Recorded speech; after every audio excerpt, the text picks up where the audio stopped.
Hello everyone, it is me Vegeta T23 and welcome back to my new What If. Today we're talking about what if Vegeta was born as a Super Saiyan 4.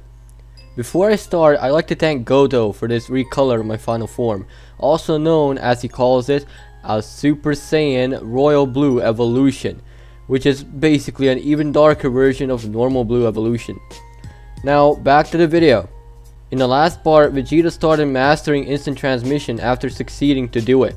His mind is taken over by Bulma and her first sign of love towards the king.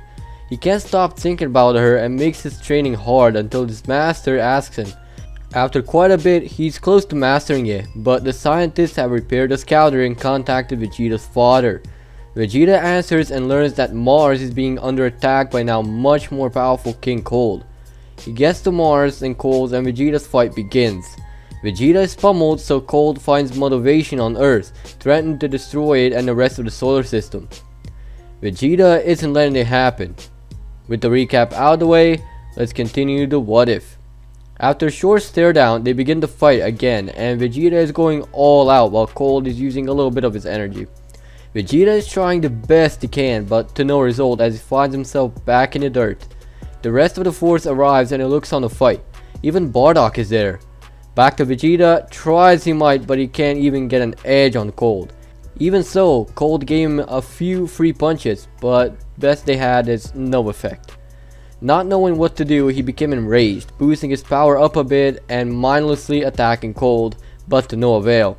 Cold, being bored to his death at this point, decides to start killing off some humans, triggering Vegeta and other Saiyans even more. They power up from all their rage and attack Cold in unison, and this is where Cold starts to try a little harder, but holds his own very easily. Bulma looks out the window and wonders what the fuck is going on, and she sees the Saiyans attacking Cold and also sees Cold destroying everything. She's scared out of her boots and steps away from the window. Vegeta keeps on trying and is getting blinded by rage, but it's not enough to put Cold down. Cold then bursts out his aura, knocking away the Saiyans. Cold then says, "I see this is getting nowhere. I'm going to settle here for now. These humans might be of great use to me. If you can beat me within the remaining week, I'll leave this part of the galaxy alone." They know he's talking shit, and what's even worse is that they have 4 days to train, which won't make a dent on the tyrant.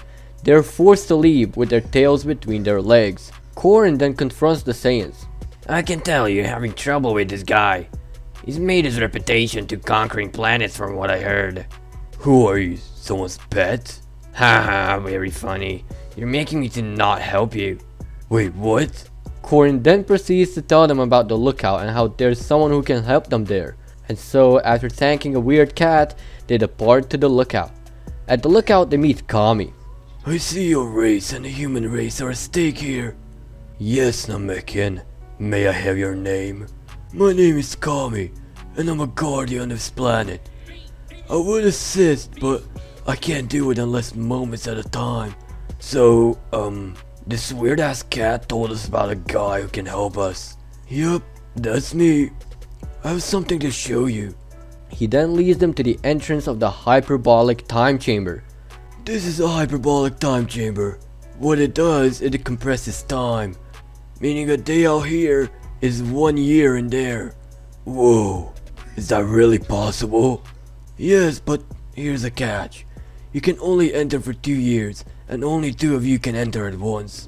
"Well, let's see. 1, 2, 3, 4, 5, 6. I think we can fit all 7 of us in there, but the 7th needs a partner. There's this kid who has a whole lot of potential. We can add him." "Broly, yeah. Heard of him." "Alright, I'll go get him. Stay here." Vegeta then teleports to Mars and asks Paragus to take him as Cold is back and they need him since he has a lot of potential. Paragus is bitching about it, but Vegeta says that they'll get him back within 5 days. Paragus reluctantly lets him take Broly, and so they have the team. Vegeta knows of the kid's potential and takes him as his partner.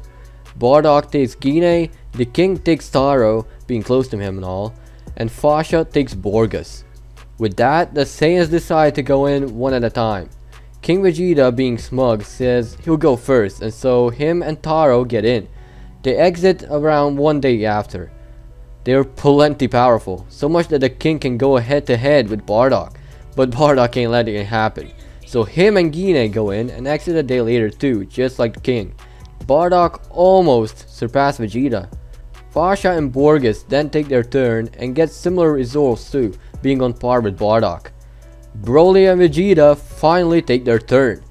They exit a lot sooner and we see Vegeta and Broly all worn out, demanding some food.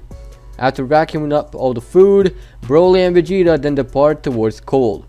Once they arrive, a conversation ensues. So how you have been, monkey? Why did you bring a kid here? Because this kid will wipe your ass for you once it turns you into a pancake.